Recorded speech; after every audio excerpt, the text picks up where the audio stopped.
Bom, a palestra de agora será proferida pelo professor Peter Boettke, que é professor de Economia e Filosofia da Universidade George Mason. Ele é professor para o estudo do capitalismo e vice-presidente de pesquisa e diretor do Programa Hayek de Estudos Avançados em Filosofia, Política e Economia do Centro Mercatus, pertence à Universidade George Mason. É autor de uma enorme bibliografia acadêmica e de vários livros, dentre os quais o mais recente, Living Economics, Yesterday, Today and Tomorrow. Professor Boettke tem vários artigos acadêmicos tratando da economia socialista, especialmente da União Soviética. Quem se interessa por esse assunto, eu recomendo vivamente. São textos dos anos 80. Como é um assunto que eu estudei, eu recomendo além de todo o resto. Bom, o professor Boettke vai ministrar a palestra, cujo título é A Escola Austríaca de Economia como um programa de pesquisa progressivo de economia política. Por favor, Peter Boettke.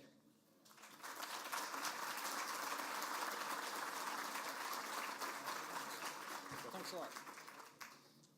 Okay. Thank you very much. I want to thank the organizers for inviting me down here. It's so exciting to see sort of young people and a group of people very interested in these ideas, and so I share your passion about these ideas and their possibilities for improving our world. I also want to apologize to all of you for my inability to speak in your language. I understand how much easier it would be if I spoke Portuguese, and also being at the end of the day, the idea that I'm forcing you to have to think about these ideas in a language other than your native language, and I apologize for that. I do want to say something about my talk to begin with so that there's no confusion about stuff. This talk is directed really at the scientific community and scholarly community of Austrian economics. I view Austrian economics as much part of a broader intellectual movement as well that has a larger sweep, cultural, political, philosophical sweep. And I appreciate that.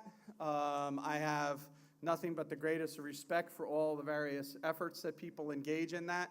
But personally, myself, I'm an economist, and I'm devoted to trying to advance Austrian economics within the academic profession of economics. And so all of my remarks are sort of geared towards that. But just so that you don't get confused by saying that, I bought for my team, research team back at George Mason, this shirt, okay? And I highly recommend it to all of you as well. And it's Mises, and he says, "You're all a bunch of socialists." And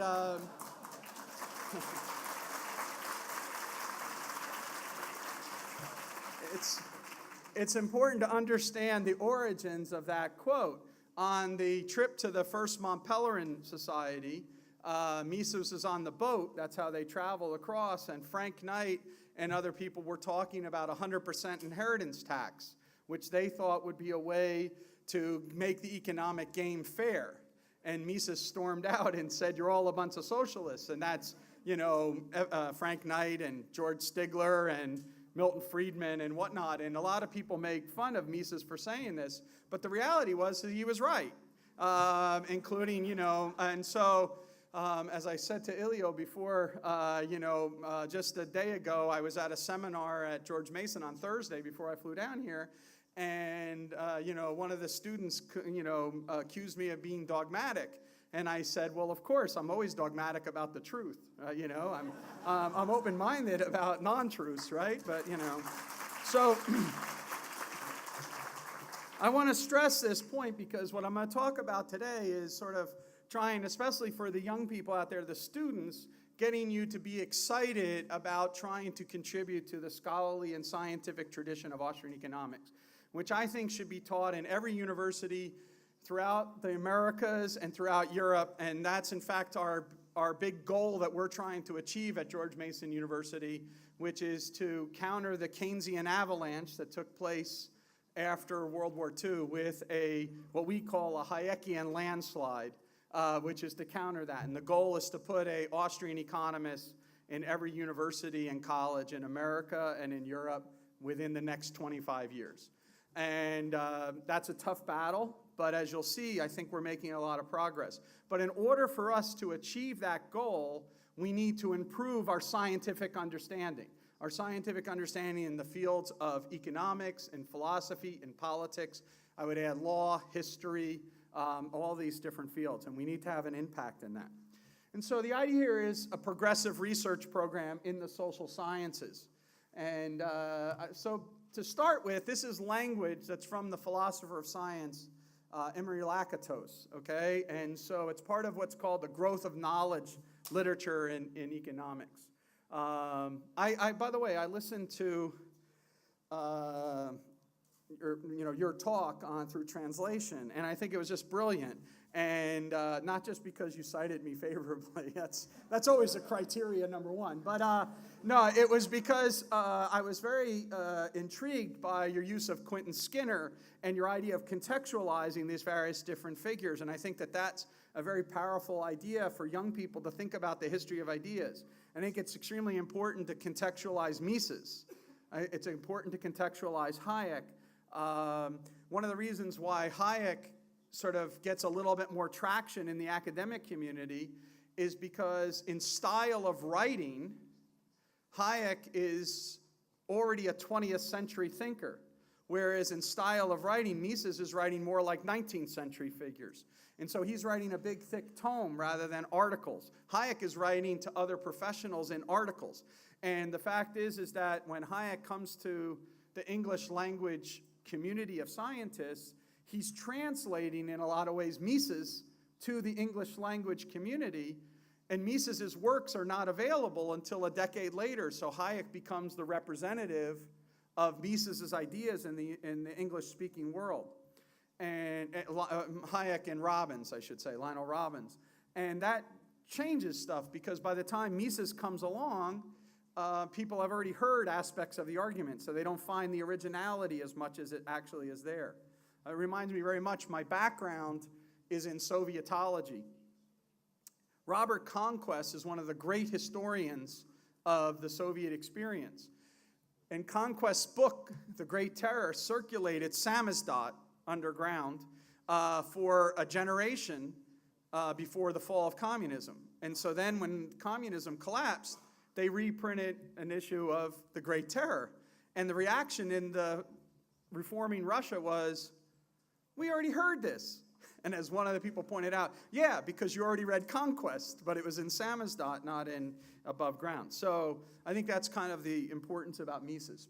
So this is the idea of Austrian economics as part of an ongoing progressive research program in economics science and the scientific profession today. And so the idea here from Lakatos is that you have a hard core in science. These are untested propositions. This is true in physics as well as it is in the social sciences. So there's certain parts of physics that are untested by the people working in that tradition. This is the research program that they engage in. Theoretical propositions that cannot be abandoned without abandoning the entire research program. So it's not subject to empirical refutation. This is true for your professors in school that are teaching you positivist economics, as much as it is about, your teachers in the sciences. They just don't want to admit this, but actually there's certain things that they hold sacrosanct as well. Then there's auxiliary hypotheses. These are empirically contingent or institutionally contingent auxiliary hypotheses to your theory construction. And those are, in fact, refutable. These hypotheses, which can be falsified by empirical examination, but do not threaten the entire research program. And then finally, what do we mean by progress? What we mean by progress is that the research program, which is made up of this hardcore and these auxiliary hypotheses, can increasingly improve our ability to render the world intelligible around us. It can generate new books, new articles, novel insights. So think about, I thought your response, Ilio, to the question about urbanization was fantastic, because it's an application of the calculation argument. You've said it in very plain language to everyone, But if I was to translate that back into, academic ease, right, I would basically say that city planners suffer a knowledge problem, and that the only way that we know whether or not certain parts can be developed and how they would develop and the pattern of development is to allow the market to dictate that development, which I think is what you were saying in the end. And so that is an Austrian insight. If you don't understand the knowledge of time and place, that the incentives that actors face in dealing with this unique knowledge, you're going to somehow think that you can stand up from above and direct how it is that a city should be planned. Or, by the way, where we should put an airport, like in Brasilia. Right? Everyone understand that's not a very good place to put an airport, but they did. And that's not development, That's, I put an airport there because countries have airports. Therefore, development means you have an airport. No, right? You have to develop it differently. So now let's relate these ideas to Austrian economics. A lot of people get confused about this because they think that you can derive all of economics from soup to nuts from the action axiom. That is technically not Mises's position. All right? It's actually technically not Rothbard's position, but Rothbard seems to say it a lot of times. But the point is that you can derive the essential aspects of theory, pure theory or exact theory. Wicksell, you mentioned Wicksell in your talk earlier. Wicksell argued for what he called exact laws of economics, just like Menger, the exact laws of economics, margin utility and the diminishing margin utility and the idea that you get a downward sloping demand curve, or what, as you suggested, Wieser had suggestions, which is true. He didn't develop opportunity cost reasoning, but he gave us the alternative cost doctrine, right? That the opportunity cost of our choice is the cost of the decision, not the resources expended, right, going into this. So this is part of our hardcore. Hardcore theory is the deductions, or what we call praxeology, the pure logic of action, or the pure logic of choice. And the pure logic of choice is a necessary but not sufficient component to economic theory. Let me restate that, right? So everyone gets it. The pure logic of choice is necessary but not sufficient. The reason is because the pure logic of choice is about the actions of an individual. Now, once I have the pure logic of choosers on this side and the pure logic of choice on this side, now they interact with one another, and how they interact is going to be a function of the rules of the game under which they interact. And that puts me in the realm of institutionally contingent theory. Because the way that I'm going to interact, either to realize positive sum games or to act in negative sum fashion, is not going to be a function of people not following the logic of choice. They always follow the logic of choice. It's going to be about the institutional environment. So if you had a takeaway from my talk today, the way to understand economics, politics, life in general is to think in terms of the following. Same players, different rules, produce different games. So where is the empirical content of economics? It's examining the different rules of the game, which is an empirical project. The way in which I understand the impact of different rules is the logic of choice. That's not an empirical project. That's just the outcome of the idea that individuals are purposive. They try to substitute the less satisfactory state of affairs for a more satisfactory state of affairs. And in another way to put it, they prefer more to less, right? And then that's going to give us downward sloping demand curves and whatnot. And so we have pure theory and applied theory, and that creates an intellectual framework for us to engage in the act of interpreting historical information. Economic theory is like a set of eyeglasses. I'm not quite blind as a bat, but I'm pretty blind. And right now, I can't form any of your faces. I just see blurs. That's like the data that confronts someone when they look at the economy. But if I put these glasses on, all of a sudden I can start to see shapes and understand what's out there in front of me. I can see whether or not you're a woman or a man, and whether or not your hair is blonde or brunette or whatever, right? Economics is like a set of eyeglasses. When I put it on, it brings the world into sharp relief. And so economics is this framework of a pure theory and applied theory enables me to understand the world. And so what we do is we engage in using empirical information to illustrate, okay, our understandings of the world from our theories, or what it's going to do is it's going to allow us to interpret the world around us, okay? And we do this in the form of narrative histories. We do it in the form of statistical analysis, descriptive statistics. We do it in forms of simulations in labs, or we can do it in terms of experimentation. I'm going to make an argument for the unique realm of narrative history, that the purpose of theory is to do history. But there's all kinds of ways, and this is an avenue through which young scientists in the Austrian tradition can find a way into the conversation. How to think about this analytically. So the rows, okay, the rows here are the problem situation that actors find themselves in. So in the lecture earlier this morning, shackle and whatnot was mentioned.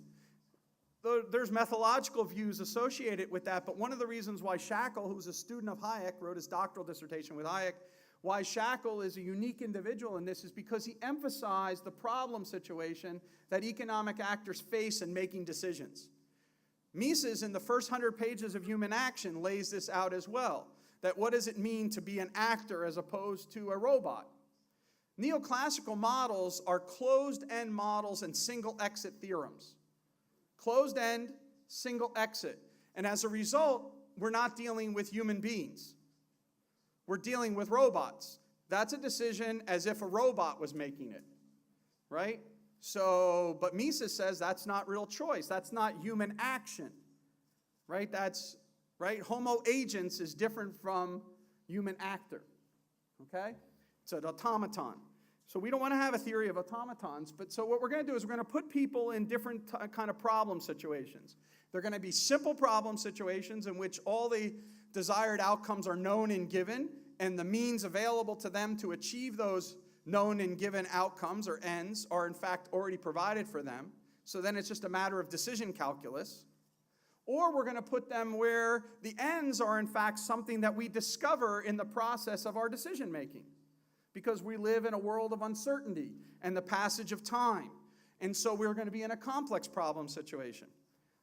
The columns represent whether or not you think that this interaction of individuals is going to generate social order or social chaos. Okay? Social order or social chaos. And so what you can see here is that even in simple problem situations, non-economists and Marxists think that you get chaos even in simple problem situations. You get exploitation, injustice. It's just the nature of the way men interact with men, okay? On the other hand, neoclassical economics, if you're in that problem situation, you derive the theorems of general competitive equilibrium. Those give you simultaneously production efficiency, exchange efficiency, and product mix efficiency. Understand what the meaning of that is when you read your textbook. It tells you that God could not so order the world better than what the mechanisms of the market would generate.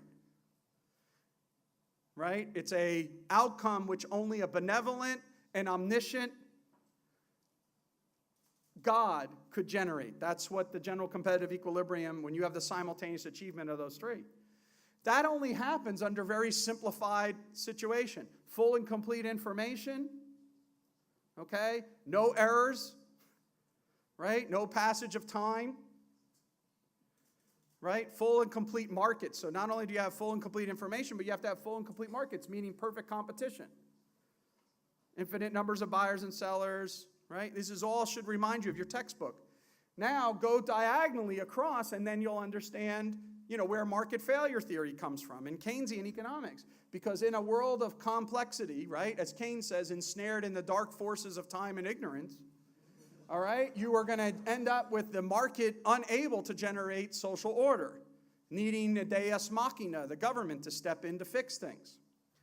It's only the classical economists and the Austrian economists and what today we call new institutional economists that see that it's only because of the friction between the soles of my feet and this ground that I'm able to walk.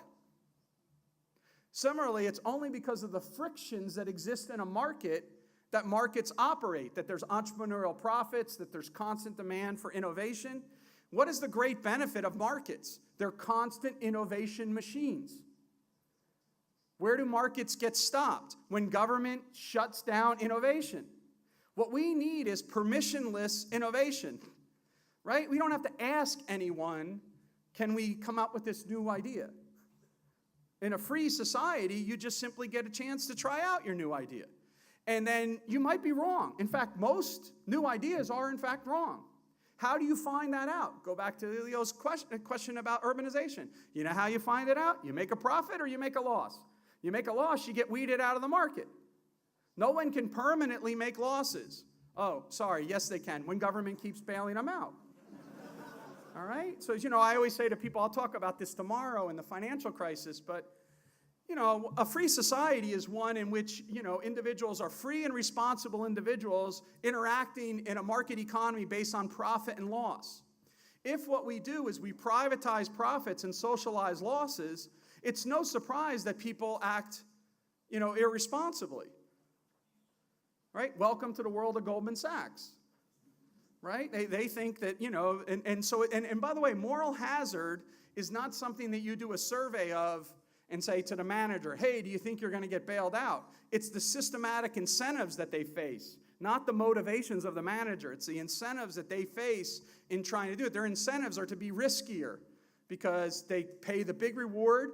One of the things I always tell my students is, imagine if I said to you, hey, let's go to Vegas this weekend, and I'll cover all your bets. And if you win, you get to keep the profits. If you lose, I'll cover your bet for you. Now, how are you going to bet? They're not going to go to the slot machine, right? They're going to the craps table, and they're laying it all down, right? It's not that they're motivated to be risky-taking. They are incentivized to be risky-taking. That's the whole point, okay? So why is it that we can generate order out of complex problem situations? Well, it's because institutions arise, like private property, free pricing, and profit loss accounting, that enable us to seek through the dark forces of time and ignorance and plan our activities at the individual and entrepreneurial level, okay? Not at the societal level. This is the point about Mises's monetary calculation, which is the most brilliant insight in modern economics, in my opinion, okay? Is that Mises explained how calculation is essential to coordinating the division of labor. All right, that's critical. It's not just a problem with socialism. It's not just a problem with a monetary economy. It permeates his economic analysis, is the ability to engage in economic calculation. Socialism can achieve economic calculation. Capitalism achieves economic calculation. As a result, capitalism can sort out from among the array of technologically feasible projects those which are economically rational from those that aren't. That's the critical idea. That's how you get the innovation machine, is that sorting mechanism, which can only happen in a system of private property, free pricing, and profit loss accounting. Okay? As I like to say, property provides us with incentives, prices provide us with innovation, prices provide us with incentives, and profit and loss provides us with innovation. So without the 3 Ps, you can't get the 3 Is. What kind of society do you want to live in that has no incentives, bad information, and no innovation? Not a good one, okay? That's one that's going to be stagnant. Here's another way to think about this more methodologically. So again, what happens in the rows here is thin description or thick descriptions. That's the way we talk about human rationality. Is it a thick notion of rationality, a thin notion of rationality? In Mises's hardcore, rationality is actually very thin, right? In fact, to Mises, you can't be irrational. He has a great passage in Theory and History where he says that if I'm a marksman and I pull my bow and arrow and I shoot against the wall and I miss the mark, I'm not irrational, I'm just a bad marksman. That's true of economic actors all the time. When I'm an entrepreneur and I decide to go into the business of making ties, but I, went to college in the 1980s, and so what was in at that time was thin leather black ties. Think about an old movie on, MTV or something, all right? And, the Kinks or whatever, and they wore very thin leather black ties. And so then I say, I'm going to go into the tie business, and I produce thin black leather ties, and of course no one buys them by 1985, unless they're going to go to a Halloween party or something. So I'm trying to sell them, so I lose money. Should have had a V8, right? Should have done something else with my money. That doesn't mean I'm irrational. It means I was wrong. And what happens is the market teaches me that I was wrong, and I readjust my behavior. All right? So in the Misesian position, rationality is a very thin position. I want to try to substitute less satisfactory states of affairs with more satisfactory states of affairs. That's it. But the way in which I try to engage in that activity is going to be dependent on the institutional environment within which I find myself. And so I have thin description, thick description, okay? And then what I have is clean empirical techniques. That's like econometrics. And then I have dirty empirical techniques, which is like narrative history, anthropology, and whatnot. And then we can divide up the social sciences here. All right? So economic, rational choice, and political science. It's like Chicago economics. Gary Becker is in this first sort of, all the way over here. Right? This is Gary Becker. Okay? So what he does is, he works out his thin sort of theories, and then he tests them with econometrics. And then, sort of this is like Clifford Geertz, or anthropologist, or, the people your mom talks to, right? Traditional anthropology, sociology, history. This is the sort of document over here. They have a very, they tend to talk about thick description, and they do, kind of dirty. They dig in the ground. That's what I mean by dirty, literally, digging, This is the worst form, but this is what dominates the social sciences. So get ready, I'm going to say something dogmatic. This is complete crap. Right? And this is what most people do. This is macroeconomics. This is what's really bad, right? It's the worst form of this is actually in political sociology, where on the right-hand side of the equation. Oh, sorry, I'll stay on the mic. So on the right-hand side of the equation, they have it goes for a page and a half. Right? It's terrible. You can get a high art square by just putting everything in it. That's what I mean by a kitchen sink. So where do the Austrians lie? Again, right in here. All right? The purpose of theory. Yeah, I won't ever bring it. Yeah. I'm sorry. I'm not a very good guest. Sorry. I don't follow the rules. Anyway, the Austrians over here are trying to examine, they challenge all of the existing sort of way the social sciences are done. Purpose of theory is to do history. So let's do like Austrian economics very quickly here, because a lot of it was already talked about, but you did the prehistory of the Austrians. I'm going to pick up from Menger and Bombavrick and go through this really quickly. I apologize for the speed at which I'm going to do this. By the way, up till now I've been very slow. But you can get the PowerPoints from the Mises Institute here.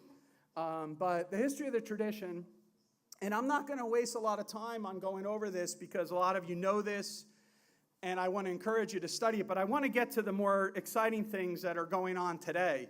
So before time for question and answer. But anyone know who that is in that picture there? He's an extremely important figure in the history of Austrian economics, yeah. Do you know who it is? No, you were just stretching? It's Otto Neurath. Otto Neurath is the Antichrist to the Austrians, right? He was a positivist, he's a socialist. He was in Bombavrick's seminar, and so Mises hates him because he was a pain in the ass in the seminar. And he becomes Hayek's sort of foil. Like, why is it that Hayek would write The Counter-Revolution of Science? He's a believer in the unity of science project. The idea that the natural sciences and the social sciences be unified, and that once they're unified, the answer will be socialism. All right? So it's very important to understand the history of that context because he's the foil against them. But Vienna was this fascinating intellectual environment. Amazing intellectual environment turn of the century. And so in that you have Menger and Bombavrik and Wieser, the founders of the Austrian school, they give rise to Schumpeter and Mises, who are their students. Schumpeter goes in one direction, Mises goes in another direction. There's another character in that group named Hans Meyer, who never gets mentioned because Hans Meyer kind of had a very promising beginning, but then he sort of sold out to the Nazis, so then the Austrians don't like to talk about him much. The Mises Kreis, the Mises Circle, formed in Vienna, and you got to understand academic life or scholarly life in Vienna at this time was built around these circles. So everyone had circles, and Mises, as Jacob Weiner and Henry Simon said later on, if you judge an economist by the contributions of their students, Mises has to be considered the greatest economist that ever lived. Because his students include not just Hayek, but Fritz Machlup, Oscar Morgenstern, Gottfried Haberler, Alfred Schutz, who's one of the main figures in the development of sociology. So what Mises generated out in the 1920s during the interwar period is an amazing outgrowth of scholarly activity. All right, the Vienna Circle, that's part of Neurath's thing in mathematical economics. And so you get the two twin enemies of Austrian economics emerge in Austria: positivism and formalism. So again, I said same players, different rules, different games. That's one takeaway. Second takeaway, the 20th century is a giant mistake because of the alliance between statism and scientism. And does this have the beam? Yeah, it does. And that's his fault. Even though you don't know who he is, he was one of the guys who perpetrated that, okay? Okay. So this is where Austrian economics starts to take off in the 1920s. Menger is an amazing contributor to economics. He's one of the founders of the marginalist revolution. Bombavrik is considered the greatest economist. By the way, let me make sure that you understand this. He's considered the greatest neoclassical economist of his generation. Neoclassical economics meant something different than what it meant post-World War II. But at that time, it meant that you thought of economics in terms of marginalism, okay, and subjectivism. And Bombavrik's book, Capital and Interest, is considered the greatest book. More than Marshall, by the way, even. Samuelson wrote an article once on who would have won the Nobel Prize had the Nobel Prize been established when the other Nobel Prizes in the sciences were established. And he lists as the very first economist that would have won the Nobel Prize would have been Bombavrik, okay, just given the stature of him at the time. So Hayek in the 20s goes to work at the Chamber of Commerce under Mises' direction, and they form the Austrian Institute of Business Cycle Research, which actually is a kind of an empirical-oriented research center on business cycles and studying business cycles at the time. The two of them battle in the 1930s with both Keynes and market socialism, and they're at the core of those debates. And in the process of those debates, they learn about the maturing of their understanding of the market process perspective. And so the key point for modern thinkers is to look at the late 1940s and to see the twin projects of human action, 1949, and individualism and economic order, 1948, as a shared research program. So I know that in Portuguese, Mises' human action exists. I would encourage you very strongly to bring out Hayek's individualism and economic order. Use of knowledge in society, economics and knowledge, his 3 essays on the problem of socialist calculation. This is a very, very important book, and it's important to understand the Mises-Hayek research program. Now, let me just step back for a second, because to audience sometimes that outside of the United States, we confuse what goes on in the United States with intellectual debates. I would argue that most of the debates that you hear about internal to the United States between the different factions of Austrian economics are not really, when you push them down to the bottom line, there are subtle differences, don't get me wrong, but most of the debates are not about differences intellectually. They're about differences caught up in the context of the U.S. struggling for who's prestigious, who's not, and this kind of stuff. Do not import those debates, all right? To me, it doesn't matter whether or not, we're a Misesian or Hayekian or Rothbardian. What matters is whether or not you're using the ideas of Mises, Hayek, Kerzner, Rothbard in productive and fruitful ways. That's what it means to be a progressive research program. To me, the best way to read Mises is as a Hayekian, and the best way to read Hayek is as a Misesian. All right? So that's challenging because it's trying to say forget the differences between these two, even though there are differences, but instead focuses on their shared research program. Here's the history of modern Austrian economics. That's Ludwig Lockman, Murray Rothbard, and Israel Kerzner. All three of these men are brilliant, and they should be read, and read carefully for the different points of emphasis that they have. Rothbard is a more architectonic thinker, so he has an entire worldview. Kerzner is a very narrow technical thinker in economics. Okay, Lockman is more of a methodologist of economics, okay? But they all have their sort of different sort of views. But it's important to realize that when Austrian economics comes to America in the 1940s, Mises is already an old man. Hayek, when he comes to America in the 1950s, is directed at institutions, mainly political and legal institutions, or what he refers to in the Constitution of Liberty as the machinery of liberty. He wants to understand the context, all right? So you can even his first book in the United States is his book that's a culmination of his project on the abuse of reason project. So it's the counter-revolution, because he's confronted in the 1930s with the following weirdness. In 1931, everyone is a Hayekian. By the end of the decade, no one's a Hayekian. And the problem is, in the early part of the 1930s, he said, in the trend of economic thinking, to be a socialist or an interventionist meant that you had to reject economics. Go back to my diagram, right, my table. In the end of the 1930s, they were using neoclassical economics to refute Hayek's laissez-faire position. So Hayek reacts in a kind of like, what went wrong? And the first thing he thinks is, you know what went wrong is you have a bad philosophy of science. So you must be corrupted by Saint Simon. You know, the people on the other side are like, Saint who? I don't know who this is. But Hayek finds these deep roots in this Cartesian project about rationality, which he says, man, that's the reason why. So he identifies that. Once he identifies that methodological issue, then he wants to know, why is it that you are clouded to the institutions that are necessary to run a free society? What did I say before? Private property, freedom of prices, profit and loss accounting. Private property embedded in the rule of law. Socialism can't generate a rule of law. It violates the rule of law by design. So you're taking the institution of the rule of law and private property for granted. Why are you doing that? And so that's what leads him to study the Constitution of Liberty, then law, legislation, and liberty. He wants you to understand the underlying institutional factors that allow for a free and prosperous society to exist.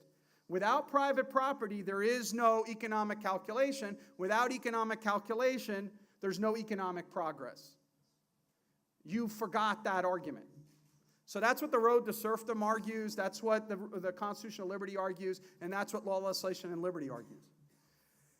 So in that context, you have these three gentlemen coming in. Lockman is Hayek's student at the LSE, but he goes into university administration. So he doesn't write much for 20 years. He disappears. Rothbard, after he writes America's Great Depression in 1963, more or less turns to creating an international libertarian movement, the byproduct of which at the end of the day is Ron Paul, who you'll hear from tomorrow. And Rothbard has to be given credit for single-handedly generating that movement. But what he did in doing that was he gave up on the pure academic game, because you can't do both. Kerzner tried to fight within the pure academy. And so he works on very narrow topics: entrepreneurship, capital and interest theory, okay, the history of economic ideas. And he tries to orchestrate an Austrian revival. And so this is, what they get together in 1974. Mises had died in the fall of 1973. Hayek would win the Nobel Prize in October of 1974. Mises died October 1973. And in the summer between those two events, they run a conference. It's called the Foundations of Modern Austrian Economics, where they invite a whole generation of young people to come there. And this is the byproduct to some extent of that. At least 3 of them are at that conference: Mario Rizzo, Walter Block, and Joe Salerno. Larry White is a little too young to be at that conference, but he becomes a major player in Austrian economics very soon after that, and that's Steve Horowitz. Don't ask me why I picked my friend Steve. I just figured he needs some advertisement because he doesn't have enough Facebook likes. But Steve's very active on Facebook, for those of you who don't know this. Milton Friedman at that conference put a challenge to all the young people there. He said, there's only good economics and bad economics. There's no such thing as Austrian economics.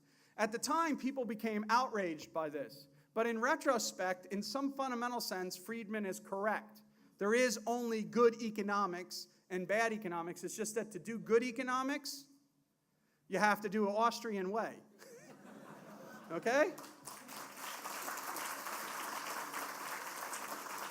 Otherwise, you're all a bunch of socialists. All right, so they should have responded to Friedman in that way. There's been a battle over the Misesian legacy. Mises and Hayek attempts to dehomogenize them. I'm pushing more for a homogenization. I think it's important for us to understand the role of fellow travelers like James Buchanan, Armin Alchin. All right, there's a lot of economics between Mises and Hayek and John Maynard Keynes or Paul Krugman and Joe Stiglitz. And the people in between there, like Armin Alchin and Jim Buchanan and Ronald Coase and Harold Demsetz and Yale Brosen and other people, a lot of people who you can see come up in the footnotes to Man, Economy, and State, actually, are very important for us to read and to understand. The metaphor I use with my students is, imagine that economics is like the arrows in your quiver. So you're a marksman, you're an archer, and you're trying to catch a deer, which is called economic truth, and it's leaping through the forest, and you need to pull an arrow out of your quiver and shoot the deer. All right?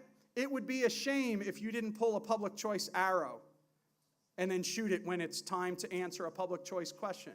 Or if you need to answer a law and economics question, that you would ignore Ronald Coase. Or that if you need to answer a property rights question, that you would ignore Armin Alchin and Harold Demsetz.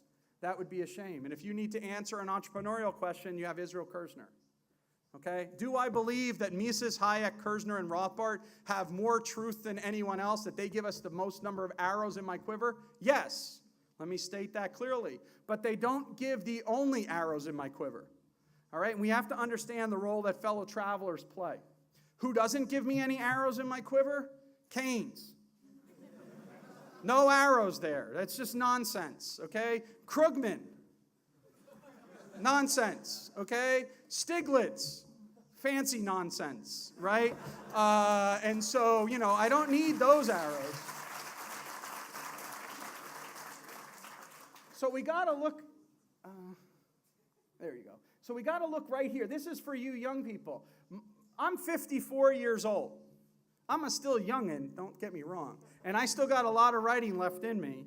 I have a goal because when I was a youngster, your age, I read about Murray Rothbard. And Murray Rothbard published 20 books and 500 articles. And I put that as a mark for myself, that that's what I want to achieve. Not because I could achieve the same worldwide influence that Murray Rothbard had. I don't have that hope. I just want it to be that productive because I could translate that into a number and a goal system.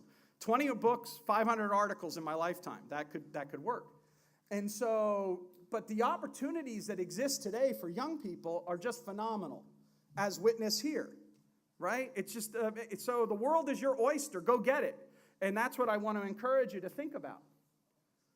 So this is about the contradiction of the 20th century. I'm going to pass that because pretty soon she's going to give me the cutoff sign.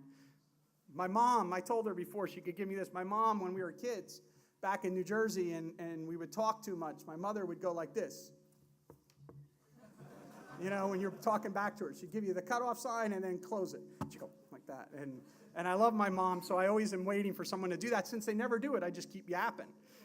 No one's like my mom. So anyway, I understand this, but the tragedy of the 20th century is that we had unbelievable progress. This is going to be important for us to think about tomorrow. Unbelievable progress combined with tragic inhumanity. Right? So like my grandparents were born into a world, as your grandparents and great-grandparents were, in which we had horse and buggy. And they departed the world where we had put a man on the moon. What amazing progress we saw in that generation. But we also had governments kill more human beings than at any time in human history. So there's this contradiction here. And why is the Austrian school so important? Because the great experiments of the 20th century, the Austrians were on the opposite end of those, criticizing them from the beginning. Mises and Hayek stood against socialism and fascism. They mentioned the whole issue of the calculation issue. They dealt with the issue of political power. Make no mistake about it, they are not the neoliberal devils that people want to make them out to be. They are consistent opponents of government control over your life. They fought against fascism to such a degree that, one, Mises was chased out of his country, his library confiscated by the Nazis. Hayek, as an old man, wanted to sign up for the British Army to be able to fight the Nazis in World War II, and they said, no, you're too old, so here's a hat, go write The Road to Serfdom on top of a watchtower, which is what he did. All right, so if you ever see him, he wore his military hat